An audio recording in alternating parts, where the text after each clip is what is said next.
지휘자였던 솔로몬이 왕이 된 이후에 일천번제를 드렸죠. 그날 밤에 하나님께서 솔로몬에게 너에게 무엇을 줄꼬? 라고 주님이 물으셨을 때 솔로몬은 다른 것을 구하지 않고 듣는 마음을 구하였습니다. 솔로몬이 드렸던 그 듣는 마음이 하나님의 마음에 합하였고, 그래서 듣는 마음을 구했던 솔로몬에게 지혜와 총명한 마음을 주시면서 이렇게 말씀하셨습니다. 열왕기상 3장 12절입니다.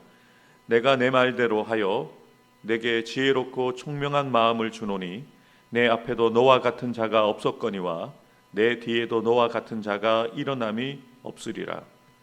하나님께서 주신 지혜와 총명한 마음을 가지고 있던 솔로몬이 자신을 전도자라고 소개를 하면서 자신이 가진 그 지혜로 인생을 살면서 깊은 통찰을 통해서 자신이 얻은 결과를 이렇게 고백합니다. 13절입니다. 마음을 다하며 지혜를 써서 하늘 아래에서 행하는 모든 일을 연구하며 살핀즉 이는 괴로운 것이니 하나님이 인생들에게 주사 수고하게 하신 것이라. 인간의 모든 역사와 실존에 대해서 전도자이자 지혜자인 솔로몬이 살펴보고 연구하였는데 어떤 결론을 내리고 있습니까? 이는 괴로운 것이니 하나님이 인생들에게 주사 수고하게 하셨다. 솔로몬이 내린 결론은 인생은 괴롭다는 겁니다. 수고라는 것이죠. 그런데 그런 괴로운 것들과 그 수고를 하나님이 인생들에게 허락하셨다는 거죠. 계속해서 14절입니다. 내가 해 아래서 행하는 모든 일을 보았노라. 보라 모두 다 헛되어 바람을 잡으려는 것이로다. 인생을 사는 것이 괴로울 뿐 아니라 결국 아무런 유익도 가져오지 못하고 마치 바람처럼 그냥 지나가 버리는 무의미하고 비참한 것이라는 것을 깨달았다고 고백하고 있습니다. 15절에 이어서 말하기를 구부러진 것도 곧게 할 수 없고 모자란 것도 셀 수 없도다. 이 말의 의미는 무엇일까요? 이는 인간이 이 세상을 살아가면서 고쳐지기를 바라는 모든 잘못된 상태를 말합니다.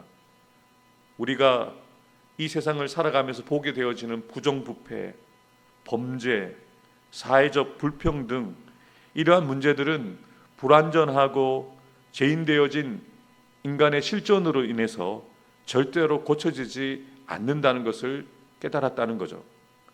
그만큼 인간이 하고 있는 모든 활동들은 부질없고 무의미하다는 것을 솔로몬이 깨달았다고 고백하고 있는 것입니다. 또한 사람이 얼마나 연약하고 무능한 존재라는 것을 깨달았다는 거죠. 16절부터 18절은 함께 읽겠습니다.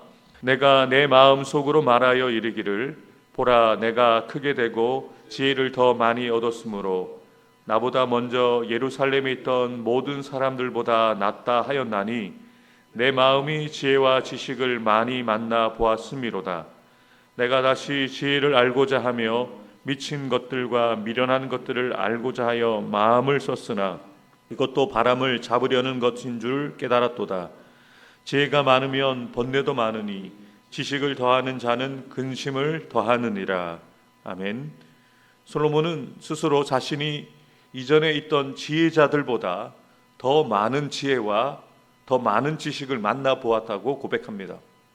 그러나 결국 그것도 해 아래서 모든 지혜를 알고자 하는 노력도 그 시도조차도 결국에는 바람을 잡으려는 것과 같다는 것을 깨달았다는 거죠.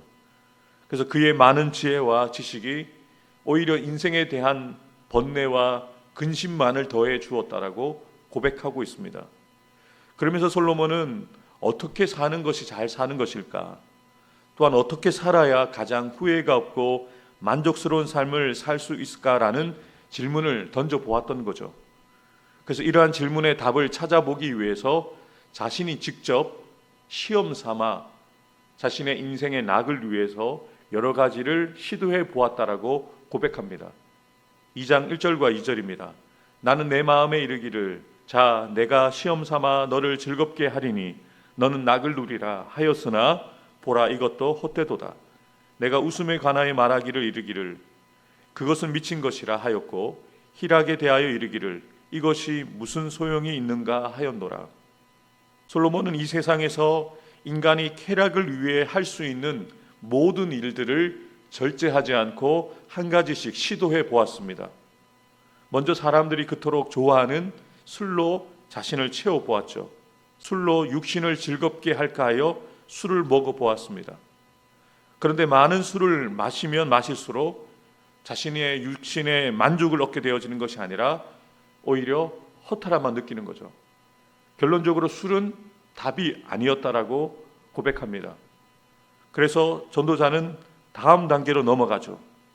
더 많은 부를 얻기 위해서 사업을 크게 벌려 봅니다. 나의 사업을 크게 하였다. 더 많은 부를 가지기 위해서 더 많은 일을 했다는 거죠. 사실 솔로몬이 거하는 궁전을 짓는데 13년이 걸렸다고 합니다. 아마 천문학적인 돈을 들여서 모든 사람들이 살고 싶은 드림하우스를 지었겠죠. 그만큼 부가 넘쳐났던 솔로몬이었습니다. 그런데 이것이 다가 아니었습니다.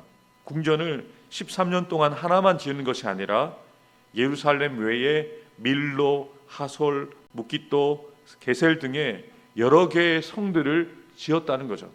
마치 우리가 집을 가지게 되어지면 더 큰 집을 갖고 싶고 더 큰 집을 가지고 있으면 또 다른 집을 갖고 싶었던 것처럼 솔로몬도 그렇게 해보았던 것 같아요. 화려한 궁전을 짓고 난 이후에도 다른 성들도 쌓아 올려 보았는데요. 이렇게 화려한 궁전들도 그리고 많은 사업들도 솔로몬에게 참 만족을 주지 못했다는 겁니다. 그래서 그는 포도원을 가꾸어 보기도 했고요. 또 여러 동산과 과원을 만들어서 각종 나무들을 심고 그것을 가꾸어 보았습니다. 뿐만이 아니죠. 이 넓은 땅과 또 많은 농작물들을 수확하기 위해서는 많은 사람들이 필요했겠죠. 그래서 7절에 보면 남녀노비들을 많이 사기도 했고 또 집에서 많은 종들을 낳기도 해서 자신보다 먼저 있었던 사람들보다 소유를 더 많이 가졌다라고 고백할 만큼 많은 부를 가지고 있었던 솔로몬이었습니다만 그는 많은 소유와 많은 일꾼들을 거느리고 있었지만 만족할 수가 없었다는 거죠. 그래서 8절에 보면 그 소유뿐만 아니라 육적인 성적인 쾌락을 누리기 위해서 더 많은 처첩들을 두었다라고 기록을 하고 있습니다. 솔로몬은 전혀 만족할 수가 없었다는 겁니다.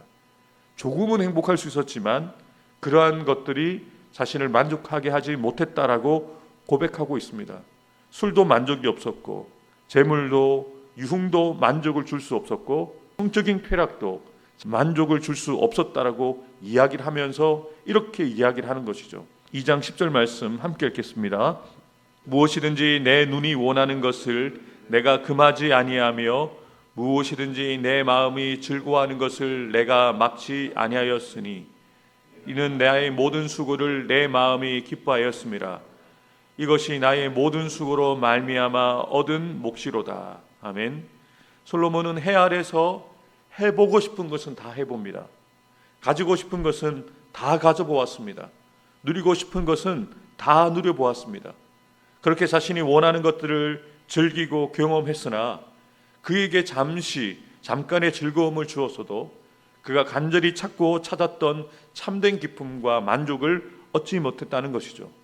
오히려 순간적인 그 만족 뒤에 오는 그 허탈감, 그 허무함을 견딜 수 없었는데 이렇게 쓰디쓴 자신의 인생의 경험을 돌이켜보면서 이렇게 고백합니다. 11절 말씀 함께 읽겠습니다. 그 후에 내가 생각해 본즉 내 손으로 한 모든 일과 내가 수고한 모든 것이 다 헛되어 바람을 잡는 것이며 해 아래에서 무익한 것이로다. 아멘. 인간이 할 수 있는 모든 방법을 통하여서 세상에서 행복과 만족을 찾으려는 자신의 모든 수고가 결론적으로 헛수고였다는 겁니다. 저와 여러분들이 그렇게 하고 싶고 갖고 싶고 누리고 싶은 것들을 다 이미 누려보았던 솔로몬이 우리에게 던져주는 결론은 이것입니다. 헛수고다. 그것을 가진다고 해서, 그것을 한다고 해서, 그것을 누린다고 해서 너희들 행복하다고 생각하지 내가 다 해봤는데 행복하지 않아. 그것은 헛수고야 라는 것을 우리에게 인생의 선배로서, 신앙의 선배로서, 지혜자로서 우리에게 진리를 알려주고 있는 것이죠. 하나님을 떠나서 인간 스스로의 노력으로 만족을 얻으려는 모든 수고는 공허하고 무익하다는 것을 솔로몬은 자신의 경험을 통해서 뼈저리게 삶을 통해서 깨닫고 우리에게 분명하게 나누고 있는 것이죠. 사랑하는 성도 여러분, 오늘 전도자인 솔로몬이 나누고 있는 이 고백을 기억하십시오. 술, 돈, 소유, 세상의 문화와 예술, 육체적인 쾌락, 그 어떤 것도 우리에게 참된 만족과 기쁨을 줄 수 없다는 것입니다. 세상의 즐거움은 결국 바람처럼 있다가 사라지고 맙니다. 혹시 저와 여러분들도 바람처럼 지나간 그 세상의 즐거움을 잡으려고 애를 쓰고 힘쓰고 몸부림치고 마음부림치고 있지 않습니까? 우리 자신을 위해서, 만족을 얻기 위해서, 행복하기 위해서 살아가다 보면 우리가 인생의 노년에 마지막 죽음을 앞두고 지나간 과거를 돌이켜보면서 우리도 참 헛되다, 무의미했다라고 그날이 분명히 찾아올 것입니다. 우리보다 먼저 인생을 살아갔던, 우리보다 먼저 하나님의 뜻을 알았던 지혜자가 나누고 있는 이 고백을 여러분의 심령 가운데 새기시길 바랍니다. 우리 자신을 기쁘게 하기 위해서, 우리 자신을 만족하게 하기 위해서 우리가 삶을 살도록 우리는 부르심을 받은 것이 아닙니다. 하나님을 기쁘시게 하기 위해서, 하나님의 영광을 위해서 우리가 부르심을 받았기에 우리의 참된 만족과 기쁨은 하나님을 기쁘시게 하고 하나님의 뜻을 따라 살아갈 때 그 삶이 의미 있는 삶이고 그 삶이 가치 있는 삶이라는 것을 우리로 깨닫게 하는 것이죠. 오늘 하루 우리가 어떻게 살아야 할까요? 열심히 살아야 하죠. 근데 열심히 사는 목적과 우리의 삶의 방향은 우리 자신이나 우리 가족만을 만족시키고 행복하기 위함이 아니라 하나님을 기쁘시게 하기 위해서, 하나님의 뜻을 이루어 드리기 위해서, 하나님의 영광을 위해서 살아가는 삶이 가장 의미 있고 가치 있는 삶이라는 것을 기억하고 오늘도 하나님의 기쁨을 위해서, 하나님의 만족을 구하면서 살아가는 저와 여러분들 되기를 주님의 이름으로 축복합니다. 기도하겠습니다.